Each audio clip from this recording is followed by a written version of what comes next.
नमस्ते, थर्ड आई में आपका स्वागत है। सबसे पहले दुनिया के हालात, 37,28,000 लोग संक्रमित, 2,58,000 2,58,000 की डेथ हो गई है। इसमें से इंडिया के रेफरेंस में अब हम लोगों का जो रेशियो था कि पहले 1% था, उससे करीब करीब अब हम लोग 1.25% के पास पहुंच रहे हैं। जो अभी की फिगर है, जब मैं ये रिकॉर्ड कर रहा हूं, 49,436 टोटल लोग संक्रमित। हिंदुस्तान में डेथ टोटल 1695, जिसमें कल हुई हैं 127। अभी तक के टोटल टेस्ट, मैं टेस्ट बार बार आप लोगों से करता रहता हूं इसलिए क्योंकि ये एक इंपॉर्टेंट चीज है, वो 12,76,781 12,76,781 पर मिलियन, 10 लाख के पीछे 925 लोगों का अभी तक हुआ है। अभी भी हम जो पहला, हम अब 15वें नंबर पे हो गए हैं, 16 से हम 15वें पे हो गए हैं। पहले 15 देश जहां पे सबसे ज्यादा संक्रमण है, उसपे हम सबसे नीचे की कैटेगरी में हैं, जहां पे सबसे कम टेस्ट पर 10 लाख के हिसाब से हुए हैं। कल जो नए केसेस आए हैं वो 2963 हैं, तो ये कम नहीं हो रहा है। मतलब ये इस समय थोड़ा हम लोग ज्यादा बड़े संक्रमण, मतलब रोज ज्यादा लोग अब या तो टेस्ट बढ़ गए इस वजह से या फैल भी रहा है, जो भी कारण हो, ज्यादा लोग अब इसमें संक्रमित हो रहे हैं।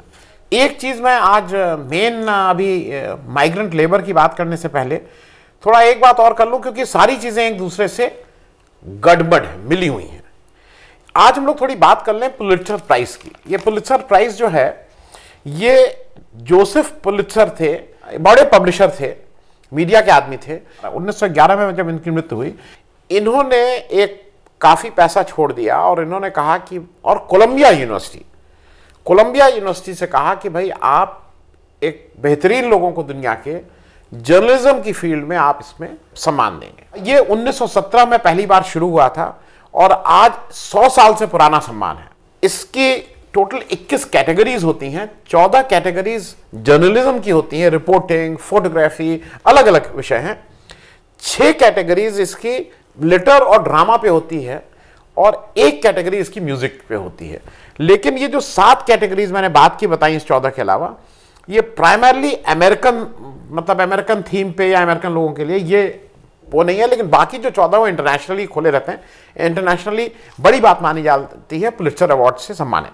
इसमें इसमें कुछ लोगों के नाम मैं जल्दी से बता दूं। 1937 में पहली बार एक हिंदुस्तानी गोविंद बिहारी लाल, मेरा भी एक मित्र है बिहारी लाल, वो लिखता है, कुछ कम ही लोग इस तरह के हैं जो बिहारी लाल लिखते हैं, हो सकता है उनके रिलेटिव हो। गोविंद बिहारी लाल को मिला था। फिर 2000 में झुंपा लहरी, 2000 ये अलग अलग कैटेगरीज में मिला था, वो मैं नहीं बोल रहा हूं। 2003 में गीता आनंद, 2014 में विजय शेषाद्री, 2018 में अदनान आबदी और दानिश सिद्दीकी को ये मिला था। इस साल पहली बार ऐसा हुआ है कि हिंदुस्तान के 5 फोटोग्राफर्स को, 3 को एक कैटेगरी में और 2 को एक कैटेगरी में ये सम्मान मिला है। ये जो एसोसिएटेड प्रेस के 3 लोग, चन्नी आनंद, मुख्तार खान और डार यासीन, इनको एसोसिएटेड प्रेस में जो काम करते हैं, इनको फीचर फोटोग्राफी के लिए इस वर्ष का ये पुलित्जर अवार्ड मिला है। और अनुश्री फडणवीस और अदनान आबदी, जिनको पहले भी मिल चुका है ये 2018 में, इनको जो हांगकांग में जो हुआ है प्रोटेस्ट, उसकी कुछ ब्रेकिंग न्यूज या उस वाली कैटेगरी में मिला। मतलब दोनों, ये 5 जो फोटो जर्नलिस्ट हैं, इनको ये अवार्ड दिया गया है। देश के लिए गर्व की बात है। अवार्ड क्या होता है कि अवार्ड मैं इसलिए ये बता दे रहा हूं कि उसका कहीं रेफरेंस पॉइंट है। ये अवार्ड जो है, इसमें एक सर्टिफिकेट दिया जाता है और $15,000 दिए जाते हैं। $15,000 अगर मोटे तौर पर आज करें, करीब 10-11 लाख रुपया हुआ, ये इस अवार्ड में दिया जाता है। जब ये अवार्ड दिया गया तो उसके बाद राहुल गांधी ने उसमें ट्वीट करके पत्रकारों को कांग्रेचुलेट किया। चूंकि ये 3 पत्रकार जो हैं, इनको जो एसोसिएटेड प्रेस वाले हैं, इनको कश्मीर में इन्होंने जो फोटो खींची थी उसके लिए मिला है। और उसमें जो लिखा है, अब ये साइटेशन है, ये तो पुलित्जर वालों ने लिखा है, उसमें लिखा है क्यों दिया जा रहा है, for striking image of life in the contested territory of Kashmir as India revoked its independence executed through a communication blackout। अब इसमें 3 शब्द हैं जो लोगों को दिक्कत है, क्योंकि ये जैसे ही हुआ वैसे ही वो जो फौज है, एक आर्मी है ना अपने पास, एक तो देश की इंडियन आर्मी है, एक पार्टी की आर्मी भी है, वो पार्टी की आर्मी टूट पड़ी राहुल गांधी के ऊपर। और राष्ट्रद्रोही, राष्ट्र विरोधी, सब कुछ उनको बताया गया। क्यों बताया गया? क्योंकि उनका कहना यह है कि जो पुलित्जर ने अपने साइटेशन में लिखा है, वो लिखा है life in the contested territory of Kashmir. तो उन्होंने कहा कि आप कश्मीर के उसको कैसे कंटेस्टेड आपने, अरे भाई उनको, मैं अगर किसी को बताया कि भाई इनको अवार्ड मिला तो मैं तो उसका साइटेशन नहीं देखता हूं ना, लेकिन इस पे वो टूट पड़े। तो एक उनका था कंटेस्टेड, दूसरा उनका था कि एज इंडिया रिवोक्स इट्स इंडिपेंडेंट। अब वो जो 370 को हटा के किया गया था, अब इस पे लोगों को है कि नहीं नहीं, ये आप ये कैसे कह सकते हैं इंडिया रिवोक्स इंडिपेंडेंस। और दूसरा था कि कम्युनिकेशन ब्लैकआउट। जितना हम लोग समझते हैं उसके हिसाब से जो नेट और ये सब चीजें बंद हुई थी, तो शायद इसी को कम्युनिकेशन ब्लैकआउट कहा जाता है।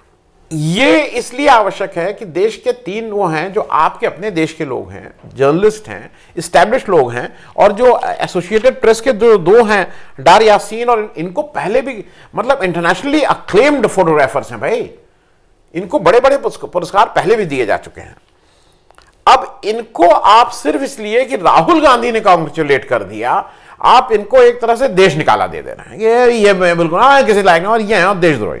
थोड़ा बड़ा दिल आपको रखना पड़ेगा, क्योंकि इसी तरह का एक ट्रीटमेंट आपने पिछले वर्ष रवीश कुमार को जब मैक्से से मिला था, बहुत से लोगों को रवीश कुमार नहीं पसंद है, ठीक है, लेकिन रवीश कुमार को मैक्से से मिला था, एक बड़ा अवार्ड है, जर्नलिज्म के लिए मिला था। और ये जो बड़े दिल वाले हैं ना, इनके पास इतना नहीं था कि एक common courtesy of extending them कि भाई बड़ी बात है देश के लिए, नहीं कांग्रेचुलेट किया गया। मैंने अपने कई शोज में इस बात कही, नहीं किसी मतलब देश के किसी भी बड़े पद पे रहने वाले, जो सरकार पे तो अब एक ही पार्टी की सरकार है पिछले, किसी ने नहीं उनको कांग्रेचुलेट किया कि आपको मैग्सेसे अवार्ड मिला है।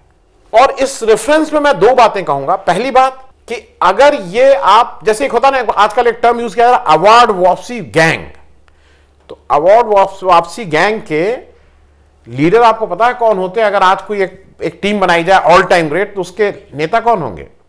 उसके नेता होंगे रविन्द्रनाथ टैगोर, क्योंकि अपनी नाइटहुड को जब जलियांवाला बाग हुआ था, तो ये सब मार्क ऑफ प्रोटेक्ट होता है भाई, ये मार्क ऑफ, ये सांकेतिक चीजें होती हैं।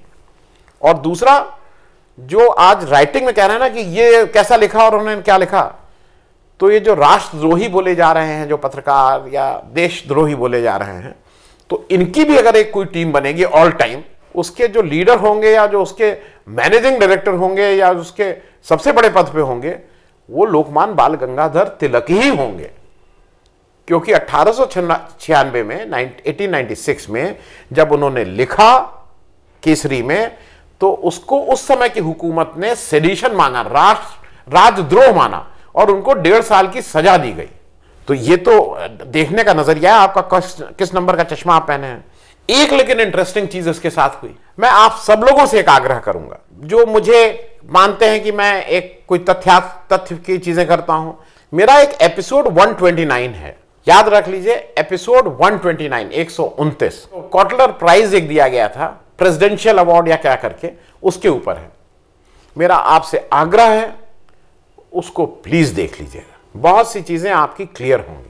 बहुत मेहनत से बनाया था, उस समय अपने पास सब्सक्राइबर इतने नहीं हुआ करते थे, तो शायद उतने लोगों ने नहीं देखा जितने लोगों को देखना चाहिए था, लेकिन आज मेरा आपसे आग्रह है कि उसको प्लीज देख लीजिए।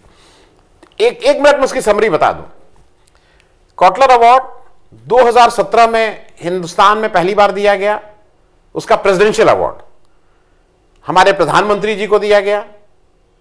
वो जो कंपनी दी वो अलीगढ़ में रजिस्टर्ड थी, जिसने अपनी उस अवार्ड को देने के बाद उसने अपना ट्विटर हैंडल भी बंद कर दिया और उसने अपनी साइट भी बंद कर दी।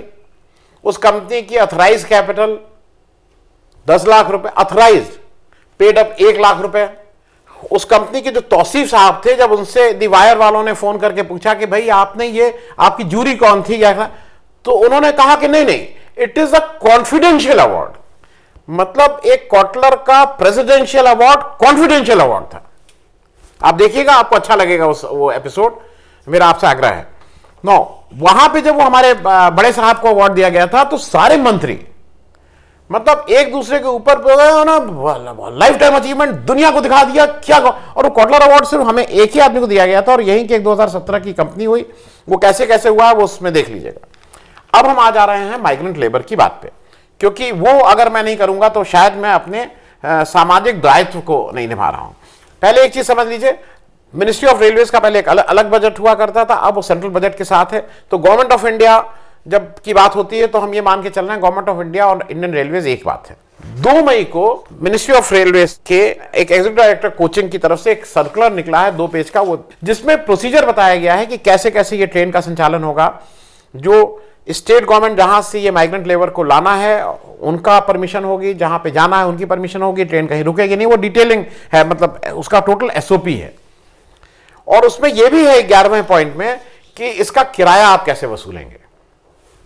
उसमें यह है कि आप स्टेट गवर्नमेंट जो है वो पूरा किराया वसूल के मिनिस्ट्री ऑफ रेलवे मतलब रेलवे को दे देगी, विंडो से टिकट नहीं बिक रहे हैं, और वो मतलब किराया लेने का काम स्टेट गवर्नमेंट का है और वो स्पष्ट है। उसके बाद जो दूसरी चीज है जहां पे ये शुरू हुआ, सोनिया गांधी ने परसों सुबह शायद 4 तारीख की सुबह 8 बजे एक ट्वीट किया। उसके बाद सुब्रमण्यम स्वामी ने भी ये ट्वीट किया। इन्होंने कहा कि बहुत गलत बात हो रही है कि मजदूरों से इस तरह का किराया लिया जा रहा है। उसके बाद वो डैमेज कंट्रोल वाले आ गए, मतलब जो फायर ब्रिगेड इनकी है, पुलिस सर्विस, वो सब लोग आ गए, डॉक्टर संबित पात्रा और अमित मालविया जी, इन लोगों ने खूब उसमें ट्रोलिंग जैसा होता है वो करनी शुरू की। फिर इन्होंने एक नया निकाला कि नहीं, एक लेटर और निकला, वो भी लेटर दिख रहा है, जिसमें कहा गया कि जिसमें बार बार एक रेड को किया गया कि no ticket will be sold from the booking counter, कुछ इस तरह का है, क्लेवरली ड्राफ्टेड लेटर। तो ये उन्होंने कहा कि देखिए ये कहा जा रहा है कि इसमें कोई विंडो से टिकट नहीं बिकेगा, तो वो तो इसमें साफ साफ लिखा ही हुआ है 2 मई वाले में कि विंडो से नहीं, ये तो सीधे सीधे स्टेट गवर्नमेंट वाले सीधे पैसा देंगे।